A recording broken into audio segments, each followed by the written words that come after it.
இரத்த குழாய் அடைப்பா ஒன்றும் இல்லைங்க. வீட்டில் இருந்து நான் சொல்கிற ஒரு 5 மூலிகை சாறு எடுத்து நீங்கள் பயன்படுத்தி வந்தீங்கன்னாக்கா அருமையாக இந்த இரத்த குழாய் அடைப்பு முழுமையாக வெளியே வரலாங்க. அது எப்படி சாப்பிட்ணும் வாங்க பார்க்கலாம்.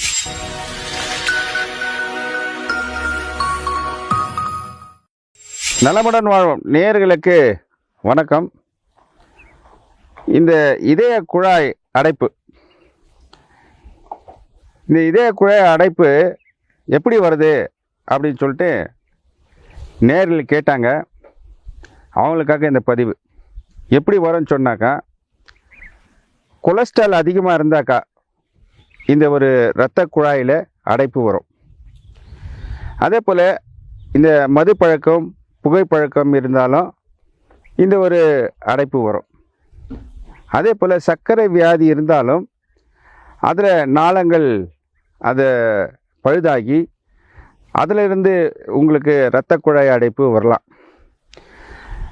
அதே மாதிரி இந்த ஒரு பொரித்த உணவுகளை அதிகமாக சாப்பிட்றது, அதே போல் பேக்கரி ஐட்டம்ஸில் அதிகமாக சாப்பிட்றது, எண்ணெய் பதார்த்தங்களை அதிகமாக உட்கொள்கிறது, அது ஜீர்ணிக்காம முன்னாடியே நம்ம சாப்பிட்றது, இந்த போல் நம்ம சாப்பிட்டு வரும்போது பார்த்தீங்கன்னாக்கா இந்த ஒரு இரத்த குழாய் அடைப்பு வரலாம்.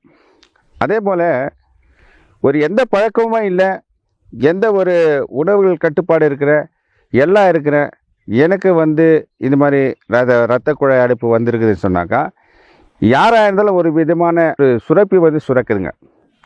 அந்த சுரப்பி பார்த்தீங்கன்னாக்கா இது நல்லா ஒரு ஹெல்த்தியாக இருக்கிற மனுஷனுக்கும் சுரக்கலாம். அதே போல் பார்த்தீங்கன்னாக்கா இந்த மாதிரி எல்லா பழக்கம் உள்ள ஆளுங்களுக்கும் சுரக்கலாம். அப்படி சுரந்தாலும் கூட அதிகமாக சுரந்தாக்கா இந்த ஒரு இரத்த குழாய் அடைப்பு வரலாம். இப்போ இது வரும்போது இதிலிருந்து நீங்கள் இந்த வந்துச்சு இரத்த குழாய் அடைப்பு வந்துச்சு, அதிலிருந்து நம்ம அந்த குழாய் அடைப்புகளை எப்படி நம்ம சரி செய்து கொள்ளலாம். அதே போல் இந்த இரத்த குழாய் அடைப்பு வந்தாவே அவங்களுக்கு சில காரணங்கள், சில ஒரு உடம்புல சில மாற்றங்கள் ஏற்படும். சிலருக்கு என்ன ஆகுனாக்கா பயம் உண்டாகும். அதே போல் சிலருக்கு மூச்சு வாங்கும், கொஞ்சம் படுத்தா கூட ஏஞ்சிக்க முடியாது. ஒரு 2 பிளாக் 3 பிளாக் எல்லாம் இருக்கிறவங்களுக்கெல்லாம் பார்த்தீங்கன்னாக்கா இப்படி படுத்திருந்து ஏஞ்சாவே மூச்சு வாங்கும். அதே கொஞ்சம் தொலைவு நடந்தாவே மூச்சு வாங்கும். ஏன்னா அவங்களுக்கு பிராண சக்தியெல்லாம் குறைஞ்சிருக்கும். அங்கே என்னன்னாக்கா அந்த இதயத்தினுடைய துடிப்பு அவங்களுக்கு குறைஞ்சிருக்கும். இப்படி இருக்கும்போது பார்த்தீங்கன்னாக்கா இந்த ஒரு இரத்த குழாய் அடைப்புகள் இருக்கலாம். சிலருக்கு என்ன சொல்கிறாங்கனாக்கா 3 இரத்த குழாய் அடைப்பு இருக்குது. அதில் எனக்கு ஒரு இரத்த குழாய் அடைப்பு 90%, 60%, 50% இப்படியெல்லாம் கணக்கிட்டு விஞ்ஞான முறையில் நம்ம பார்க்குறோம். இப்போது இந்த மாதிரியெல்லாம் அடைப்பு இருந்தாக்கா நாம் எளிமையாக நாம் உணவு முறைகளையும் கடைப்பிடிச்சி இந்த ஒரு இயற்கையான ஒரு மூலிகைகளும் அந்த மருந்துகளை சாப்பிடும்போது எப்படி இந்த குழாய் அடைப்புலேருந்து வரலான்னு பார்க்கும்போது பார்த்தீங்கன்னாக்கா அதுக்கு ஒரு 5 ஒரு மூலிகை பற்றி உங்களுக்கு சொல்கிறாங்க. ஒன்று என்னன்னாக்கா இந்த பூண்டு சாறு எடுத்துக்கணுங்க 1 ஸ்பூனு. அதே போல் எலுமிச்சை சாறு 1 ஸ்பூன் எடுத்துக்கலாங்க. அதே போல் இஞ்சி சாறு 1 ஸ்பூன் எடுத்துக்கலாங்க. ஆப்பிள் சீடர் வெனிகர் பார்த்தீங்கன்னாக்கா 1 ஸ்பூன் எடுத்துக்கலாங்க. இந்த தேன் 1 ஸ்பூன் எடுத்துக்கலாம். எல்லாத்தையும் ஒன்றா கலக்கிட்டு நம்ம என்ன பண்ணோன்னாக்கா அதை நம்ம காலை மாலை அப்படி நம்ம குடிச்சிட்டு வரும்போது பார்த்தீங்கன்னாக்கா எத்தனை அடைப்பு இருந்தாலும் சரிங்க, அது ஒரு மாதத்துக்குள்ளே என்ன ஆகிடுங்க, எல்லா அடைப்பும் சுகமாகிடும்.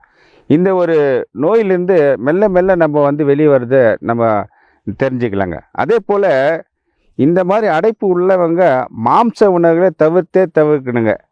மாംസ உணவுகளை நீங்கள் தவிர்க்கலைனாக்கா அஜீரண கோளாறு ஏற்பட்டு திரும்பி இந்த மூச்சு பம்பிங் ரேஷியோ என்ன ஆகிடுங்க, கம்மியாகிடுங்க.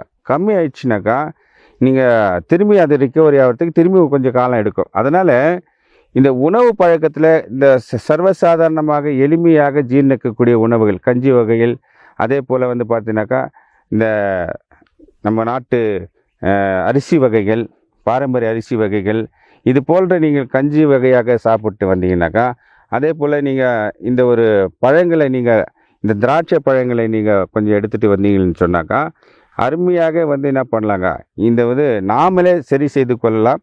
இந்த இதய அடைப்பிலிருந்து எத்தனை அடைப்பு இருந்தாலும் சரி செய்து கொள்ளலாம் நேயர்களே.